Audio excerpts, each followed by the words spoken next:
Teman-teman sekalian, baru kita kaitkan, kalau setelah wudhu ini kemudian saya makan, boleh nggak? Ini persoalannya. Apakah membatalkan atau tidak?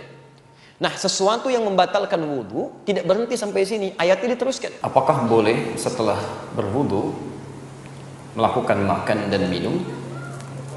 Kemudian makan apa? Berat ataukah ringan yang sekiranya bisa terkait dengan kondisi wudhunya. Ini mungkin maksudnya apakah membatalkan wudhu atau tidak. Mohon solusinya apakah ada dalam Al-Quran. Baik, kita bisa ambil teori tentang wudhu pertama. Ada di Quran surah ke-5 Al-Ma'idah ayat yang ke-6, posisi paling kiri sebelah atas. Kemudian terkait dengan makanannya yang berpengaruh kepada wudhu atau tidak, ditemukan di hadis riwayat Muslim dalam kitab Sahih Muslim nomor hadis 828. Nanti kita coba uraikan keterkaitan di antara keduanya. Teman-teman sekalian, mari kita ambil hukum umum dulu dalam wudhu. Quran surah ke-5 Al-Ma'idah ayat yang ke-6. Ya ayyuhalladzina amanu, hai orang-orang yang telah menyatakan dirinya beriman kepada Allah.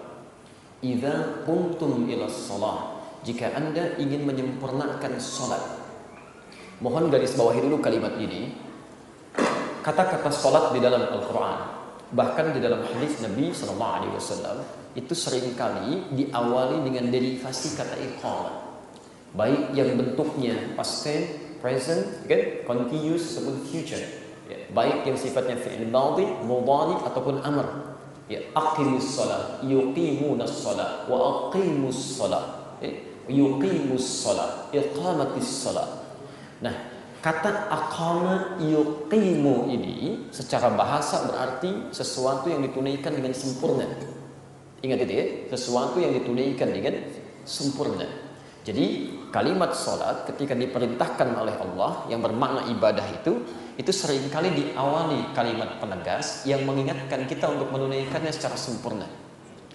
Anda garis bawahi betul dalam kaidah ilmu tafsir, bahkan juga dalam hadis, atau bahkan secara teori bahasa yang dasar, setiap ada pesan yang ditegaskan kesempurnaannya, itu yang pertama menunjukkan bahwa pesan itu mengandung makna yang sangat penting. Ada rahasia besar di dalamnya yang harus kita raih, sehingga seakan-akan jangan sampai rahasia itu tidak diraih, dan penekanan itu kemudian diletakkan pada kata kesempurnaannya. Kalau faidahnya, manfaatnya dari masalah yang ditampilkan atau informasi yang disampaikan tidak begitu penting, tentu kata sempurna ini tidak akan pernah dilekatkan pada kalimatnya. Standar aja. Ayo pergi ke sana. Tidak terlampau kemudian ditekankan kalimatnya. Pergi saja. Mungkin ada sesuatu yang berguna atau yang tidak. Tapi ketika ditekankan pada Anda, ingat ya, ini bekalnya sampai sana jam sekian, kemudian jangan mampir-mampir, seperti ini gambarannya. Tunaikan dengan tepat ya. Berarti ada sesuatu yang sangat penting di dalamnya. Baik, karena itu kemudian saya pernah sampaikan dalam kajian yang berbeda bahwa sholat itu selalu diawali dengan penekanan sempurna karena menghadirkan 5 keutamaan di dalamnya yang dimintakan langsung oleh Al-Quran dan ditegaskan oleh Nabi. Setiap orang yang sholat mesti dapat meraihnya. Satu, secara cepat, orang yang sholatnya benar dijamin oleh Allah akan berdampak pada kebaikan perilakunya. Ada di Quran surah ke-29 ayat ke-45. Yang kedua, orang yang sholatnya benar akan menghadirkan ketenangan dalam jiwanya dalam menghadapi setiap persoalan hidup. Ada di Quran surah ke-20 ayat ke-14, ditafsir di Quran surah ke-13 ayat ke-28. Yang ketiga, orang yang sholatnya benar itu cenderung akan dimudahkan oleh Allah semua urusan hidupnya, termasuk persoalan rizkinya. Ada di Quran surah ke-65 ayat kedua sampai dengan ayat ke-4, ditafsir di Al-Baqarah di ayat kedua sampai ayat yang ketiga. Yang keempat, orang yang sholatnya benar, maka doanya akan cepat dikabulkan saat dimohonkan kepada Allah tanpa ditunda. Jadi begitu dia selesai berdoa, saat itu dikabulkan doanya. Itu ada di Quran surah ketiga ayat 38 sampai dengan 39, ditafsir di Quran surah kedua ayat ke-45, dijelaskan kemudian dalam hadis riwayat Abu Daud nomor hadis 649, hadisnya qudsi. Dan yang terakhir, yang kelima, orang yang sholatnya benar itu dijamin langsung oleh Allah dalam Al-Quran akan diberikan kesuksesan dan kebahagiaan dalam hidupnya. Itu ada di Quran surah ke-23 ayat 1 sampai dengan ayat keduanya. Karena itulah kemudian Nabi menekankan betul, jika ada orang ingin menyempurnakan sholatnya dengan baik, maka perhatikan tahapan-tahapannya. Dalam Al-Quran disebutkan, satu, Ternyata kesempurnaan salat dimulai pertama kali bukan dalam takbir, tapi idza qumtum ila shalah faghsilu wujuhakum. Jika Anda ingin menunaikan salat dengan sempurna, sempurnakan dulu wudunya. Ingat, dimulai dari wudu. Ya, mulai basuh wajah dengan sempurna. Bahkan tafsir ayat ini Anda bisa temukan nanti di Al-Bukhari nomor hadis 751, hadis Muslim nomor hadis 397. Ya, dan ada juga di Al-Bukhari nomor hadis 757. Kalau nomornya berbeda, cari babnya. Namanya babul musi fis shalah. Bab tentang orang yang salatnya bermasalah. Ya, saya sering sampaikan tentang persoalan ini. Ja'a rajulun ila Nabi sallallahu alaihi wasallam, datang seorang lelaki pada Nabi sallallahu alaihi wasallam namanya Khalad Az-Zuraiqi. Fadakhala ila al-Masjid Nabawi, masuk ke Masjid Nabi, fa shalla bi janbin Nabi sallallahu alaihi wasallam, kemudian salat di samping Nabi sallallahu alaihi wasallam. Tatkala beliau selesai salatnya, sallama yaminan wa syamala, salam ke kanan dan ke kiri, faqala lahu an-nabiy sallallahu alaihi wasallam. Maka Nabi sallallahu alaihi wasallam berkata pada orang ini, "Shalli fa innaka lam tusalli." Anda silakan salat lagi karena Anda belum salat. Disebut belum salat. Fa'ada salatahu 3 marat, maka mengulang orang ini salatnya sampai 3 kali. Faqala lahu an-nabiy sallallahu alaihi wasallam mithla ma kana. Maka Nabi sallallahu alaihi wasallam mengulang kembali kalimat serupa yang tadi. Shalli fa innaka lam tusalli. Anda salat lagi karena Anda belum salat. Faqala, maka dia berkata, ya Rasulullah, ma uhsinu ghairah. Ya Rasulullah, saya tidak bisa lebih baik dibandingkan dengan yang telah saya tunaikan tadi. Alimni, tolong ajarkan saya. Tolong ajarkan saya. Maka disitulah kemudian Nabi mulai merespon. Perhatikan kalimatnya dan kaitannya dengan wudu. Kata Nabi, faqala Rasulullah sallallahu alaihi wasallam, idza qumta ila shalah. Kalau Anda ingin menunaikan salat dengan sempurna, asbighul wudu, maka sempurnakan dulu wudunya. Sempurnakan wudu, dan diajarkan oleh Nabi dari awal sampai akhirnya. Famastaqbil qiblah, kemudian baru menghadap kiblat, baru bertakbir sampai dengan salamnya. Dari situ kita mendengar kalimat sallu kama raaitumuni usalli. Salatlah kalian persis seperti melihat saya salat. Al-Bukhari nomor hadis 651. Nah, jadi perlu digarisbawahi dulu, walaupun pertanyaannya terkait dengan hubungan wudu dengan makanan, tapi penting diketahui wudu itu mesti dijaga luar biasa, disempurnakan, karena tidak hanya terkait dengan kesucian, tapi akan berdampak pada benar tidaknya salat yang telah kita tunaikan. Jelas sampai sini dulu? Nah, kalau sudah baik wudunya, dijelaskan oleh Al-Quran, awas perhatikan ya, ini tolong garis bawahi betul. Yang pokok dalam wudu itu ada 4. Satu wajah, kalimatnya menggunakan kata ghasala, faghsilu wujuhakum. Ghasala itu kalau dalam bahasa Arab adalah sesuatu yang ditumpahkan pada tempatnya, dibasuh. Jadi ambil airnya ditumpahkan di wajah. Jadi bukan ngambil air ditumpahkan baru diusap. Ya, jadi ambil airnya, tumpahkan di wajah dari batas bagian atas kening sampai dengan ke dagu dengan bagian belakang telinga. Baik, kemudian setelah itu wa aydiyakum ilal marafiq. Perhatikan, ini mohon izin saya lebarkan sedikit karena sering ada kekeliruan dalam proses ini. Wa aydiyakum ilal marafiq, kemudian tangan sampai siku. Ingat, tangan, disebut tangan itu, disebut iyad dalam bahasa Arab, itu dari ujung jemari ini, asabi', sampai ke ujung ke sini, mendekat pada katif, dekat ke pundak. Ini tangan. Tapi dalam ibadah, itu selalu diberikan batas. Batas, misal, Anda bersedekap, An-Nasai nomor hadis 886, bersedekap di sini posisinya, rusghi. Jadi begitu menutup seperti ini. Atau boleh lebih sedikit, al-sa'id begini. Tapi tidak sampai ke sini. Tapi dalam wudu ilal marafiq, jamak dari mirfaq, sampai ke sini, siku. Ya. Ingat, tangan, jari sampai siku. Jadi bukan siku ke bawah. Jadi bukan kerannya dibuka, sikunya dibeginikan. Jelas ya? Tapi diambil airnya, turunkan sampai ke siku ke sini. Nanti itu ada hikmahnya, ada penjelasannya. Kemudian setelah itu, wamsahu bi ru'usikum. Berubah kalimatnya dari ghasala menjadi masaha. Berbeda. Ghasala tumpahkan langsung di tempatnya, masaha tumpahkan dulu airnya baru diusapkan. Ya, masaha itu mengusap, bukan menumpahkan. Ya, yang diusapnya disebut masih. Nabi Isa punya gelar al-masih, al-masih karena di antara mukjizatnya bisa mengusap sesuatu dengan izin Allah penyakit bisa sembuh. Jelas ya? Tayyib. Dan yang diusap itu apa? Bukan rambut, tapi ru'us. Jamak dari kata ra'sun, kepala. Di sini keadilan Allah Subhanahu wa taala. Kalau yang diusap rambut, yang tidak punya rambut itu persoalan. Ya. Maka di sini diartikan dengan tidak ada penafsiran. Ya. Jadi semua ulama nggak ada penafsiran. Yang dibasuh itu kepalanya sehingga meresap ke dalamnya. Jadi begitu Anda buka, kemudian Anda ingin basuh, maka kemudian buang airnya, usapkan, ya, usapkan ke kepalanya. Menggunakan huruf ba di situ. Ba di sini dalam bahasa Arab ba punya 14 makna. Tapi di sini para ulama sepakat ya 3 yang bisa diterapkan. Satu, ba al-istighraq, yaitu mengusap dari depan sampai ke belakang. Jadi begitu Anda ingin berwudu misalnya, Anda kemudian mengusap, buka, tumpahkan airnya, diusap dari depan ke belakang. Jika dalam pelaksanaan itu tidak ada kesulitan berarti, tidak ada penyakit, tidak ada hambatan, untuk laki-laki khususnya, usap dari depan ke belakang. Jika kemudian ada persoalan, misal sakit sebagian dari anggota di kepalanya, sebagiannya, maka ba itu bisa berarti at-tab'id ma'at tahdid. Ya, sebagian dengan batas. Batasnya kata para ulama itu sampai di ubun-ubun di sini. Ya, jadi Anda bisa usapkan sepanjang kena ubun-ubunnya di sini, itu sudah sah dipandang mengusap. Dan yang terakhir, bagaimana jika di ubun-ubun pun ada persoalan? Maka ba di sini berfungsi sebagai at-tab'id min duni tahdid. Ya, mengusap tanpa ada batas, sepanjang disebut bagian dari kepala. Dan kenapa hikmahnya menggunakan huruf ba? Karena Masya Allah, Allah lebih mengerti situasi kita, karena tidak setiap orang bisa mengusap secara sempurna. Ada perempuan yang mungkin menggunakan hijabnya dalam suasana di tempat tertentu nggak bisa dibuka. Ibu boleh ambil air di sini, kemudian usapkan sebagian kepala, itu sudah sah. Antum ada persoalan luka misalnya tertentu, kemudian usap sebagiannya, itu sudah sah wudunya. Dan jangan merasa tidak sempurna, karena syariat menetapkan itu. Yang keliru, walaupun dia sehat, tapi tidak mengusap kepala, cuma rambutnya aja. Sudah sisir, sudah bagus, minyaknya banyak luar biasa, gitu kan? Gak mau berubah tampilan rambutnya, tiba-tiba utak, gitu kan? Selesai. Nah, kemudian tiba-tiba tunaikan sholat, itu tidak tepat.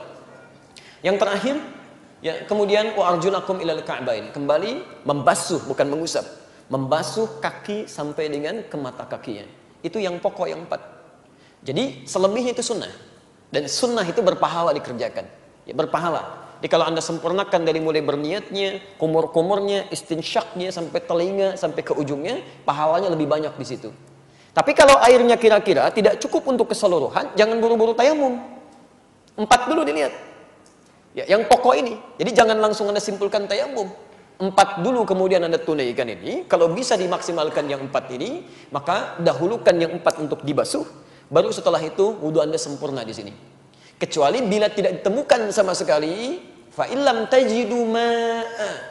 Wajada dalam bahasa Arab bukan berarti airnya nggak ada. Oh, hati-hati ya, fokus. Ada 3 keadaan. Diterjemah diartikan jika Anda tidak menemukan air. Kalimat bahasa Qur'annya menggunakan wajada. Fa illam tajidu. Wajada itu bisa berarti 3 hal. Pertama, airnya sama sekali tidak ada. Itu jelas, tidak ada perdebatan di sini. Yang kedua, airnya ada, tapi sifatnya sangat terbatas. Digunakan untuk kepentingan yang lebih besar lagi. Ada buang hajat, ada macam-macam dan sebagainya. Seperti Anda di pesawat, ya kan? Atau di tempat tertentu, yang kalau Anda gunakan untuk wudu, bisa, madarat kepada aspek yang lainnya.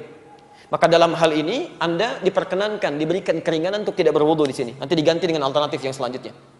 Taib, yang ketiga, airnya ada. Dan berlimpah. Banyak, tidak ada masalah. Cuma Anda secara fisik tidak bisa menggunakan air itu. Karena secara medis mungkin sedang bermasalah, dokter menyarankan untuk tidak menggunakan air karena akan berdampak pada kesehatannya. Maka dalam situasi yang 3 ini, fatayammamu, silahkan Anda bertayamum. Baik, silahkan bertayamum. Menggunakan apa? Menggunakan?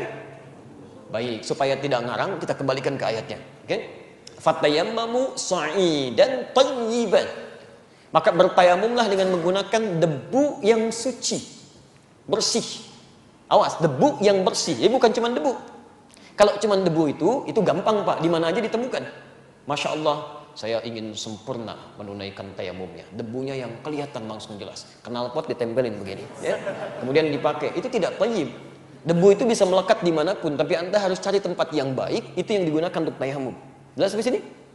Tayyib. Kalau sudah dipandang jelas, teman-teman sekalian, baru kita kaitkan. Kalau setelah wudhu ini kemudian saya makan, boleh nggak?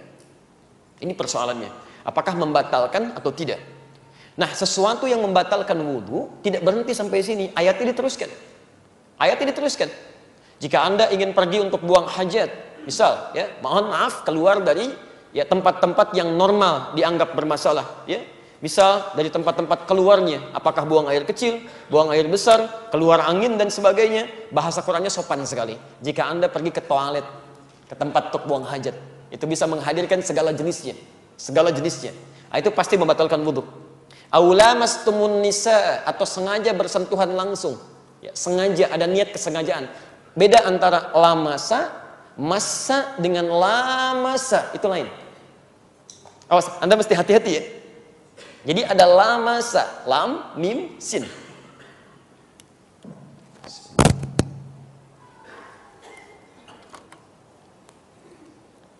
Baik, tolong menyesuaikan sekiranya tidak terlihat, nanti coba digambarkan saja ya. Insya Allah saya tidak hapus. Pertama ada lamasa gini, lamasa. Ini. Kalimat kedua ada lamasa. Dan kalimat ketiga ada massa. Massat humul ba'sa wa dharra. Ya. Ini misal kita temukan di Qur'annya tadi, Quran surah ke-5 ayat yang ke-6. Yang ini kita temukan di Quran surah kedua ayat 214, posisi paling kanan sebelah bawah. Ini satu akar dengan ini. Cuma bedanya, kalau yang ini lamasa itu sentuhan langsung. Ya, bisa kulit dengan kulit, bisa pakaian misalnya dengan pakaian yang lainnya. Ya, umumnya sih kulit dengan kulit, satu sentuhan. Ya. Tapi lamasa di sini belum tentu ada unsur kesengajaan. Sentuhan aja misal. Ya. Seperti yang terjadi misal, maaf dalam tawaf ya. Tawaf kan kemudian Anda berputar-putar dalam situasi yang padat, tiba-tiba ada gesekan dan sebagainya, ada sentuhan, itu lamasa namanya. Jelas di sini? Tapi kalau lamasa, ini emang udah niat nyentuh. Sudah berniat menyentuh, sengaja ada sentuhan di sini. Aula mastumun nisa, atau sengaja punya niat menyentuh pasangannya. Sehingga dengan ada niat ini kesengajaan, ada hasrat tumbuh dalam jiwanya. Kalau sudah ada hasrat semacam ini, maka itu berpengaruh pada wudunya, batal wudunya. Jelas ya? Kalau massa begini, massa itu artinya sentuhan yang terjadi tanpa kontak fisik. Tanpa kontak fisik. Ya, misal, Anda melihat sesuatu tayangan di televisi yang mengharukan, tiba-tiba hati tersentuh, kemudian tiba-tiba menangis, ya. Baik, itu massa namanya. Ada orang yang diuji dengan musibah, menyentuh pada jiwanya. Ada langsung pada dirinya, ada pada orang lain. Kita lihat saudara kita di Aleppo, di Rohingya, diuji, tiba-tiba kita menangis, kita bersedih, kita berdoa, itu massa, sentuhan. Ada pada orang lain, ada pada diri kita. Tapi ini pun bisa masuk pada konteks yang negatif. Ada orang melihat misalnya tayangan yang tidak boleh dilihat, gambar-gambar yang tidak tepat, atau membayangkan sesuatu sehingga muncul sentuhan pada jiwanya yang bisa membatalkan wudunya. Jelas di sini? Nah, kalau terjadi hal-hal semacam ini, maka itu mutlak, batal wudunya. Diulang. Jelas ya? Kalau batalnya dalam hal-hal yang dibenarkan, maka tidak ada dosa baginya. Cuman batal saja dia mengulang wudu. Tapi kalau batalnya diakibatkan oleh maksiat, maka selain batal dia pun berdosa dan dia harus bertobat pada Allah Subhanahu wa taala dari dosanya. Jelas di sini? Baik, hati-hati, kadang-kadang saya pernah temukan orang-orang iseng. Ya, ada pertemuan misalnya reuni, ada kumpul macam-macam, laki-laki perempuan berwudu ditungguin, ayo sini, ayo sini, ayo sini gitu kan. Tiba-tiba keluar pegang gitu, itu enggak boleh. Ya, yang dipegangnya enggak batal karena dia enggak berniat. Cuman yang megangnya dia berdosa. Dia berdosa, dia. Nah, teman-teman sekalian, itu yang sifatnya standar. Lalu bagaimana dengan makanan? Kita kembalikan ke keterangan Nabi sallallahu alaihi wasallam. Hadis Muslim nomor hadis 828. Seorang sahabat bertanya pada Rasulullah sallallahu alaihi wasallam, "Ya Rasulullah, wahai Rasulullah, apakah makan kambing membatalkan wudu?" Apakah makan kambing membatalkan wudu? Kata Nabi, "La, tidak." Ketika dia bertanya, "Ya Rasulullah, apakah makan unta, ibil membatalkan wudu?" Kata Nabi, "Na'am. Falyatawadda idza akala al-ibil." Ya, maka berwudulah ketika Anda memakan unta. Dari sini orang-orang yang tekstual menyimpulkan bahwa dalam konteks ini hanya unta. Di Arab yang tekstual, teksnya begitu dipahami begitu. Hanya unta yang kalau dimakan maka itu yang membatalkan wudu, kemudian dia berwudu kembali. Sedangkan makanan selain unta itu diperkenankan, gak ada masalah. Nah, yang kontekstual bukan melihat untanya, tapi melihat pada jenis makanannya. Di Arab itu, kalau Anda urutkan makanan-makanan misalnya, dari daging yang paling standar, orang Arab makan kambing biasa. Sampingnya ada zaitun, ada salatah, ada macam-macam. Ya, baunya bisa cepat hilang. Normal biasa. Dan kambing di Arab dengan kambing di kita beda. Baunya lebih bau kambing di sini. Karena makanannya lain. Lain unsurnya. Ya, menyengatnya lebih menyengat yang di sini. Sana agak biasa. Tapi unta itu berbeda. Dari mulai lihatnya, pengaruhnya, baunya, macam-macamnya. Jadi kalau makan misalnya sekaligus makan daging unta pada saat itu, sementara membersihkannya dengan menggunakan siwak saja, sekarang belum ada semacam odol dan sebagainya, maka ketika digunakan sholat baunya masih ada. Ya, keadaan masih meresap. Maka kemudian dipahami secara kontekstual setiap makanan-makanan yang punya jenis sifat seperti unta. Yang kalau dimakan masih menghasilkan bau yang tidak sedap, masih berpengaruh pada kekhusyuan dalam ibadah, maka yang seperti itu yang terbaik berwudu kembali. Misal jengkol dan saudara-saudaranya, gitu kan? Anda makan jengkol, obatnya pete, makan pete, obatnya jengkol, gitu kan? Tapi sama-sama bau di situ. Ya, jangan dipaksakan. Bawang, misalnya kan, yang sekiranya menghasilkan bau tidak sedap. Anda saja sudah tidak merasa sedap. Bagaimana Anda menghadap Allah? Anda pribadi merasa tidak sedap, berbicara dengan orang lain merasa tidak nyaman. Masa mau berbicara dengan Allah dalam konteks sholat? Halo, jelas? Baik. Allahu a'lam bishawab.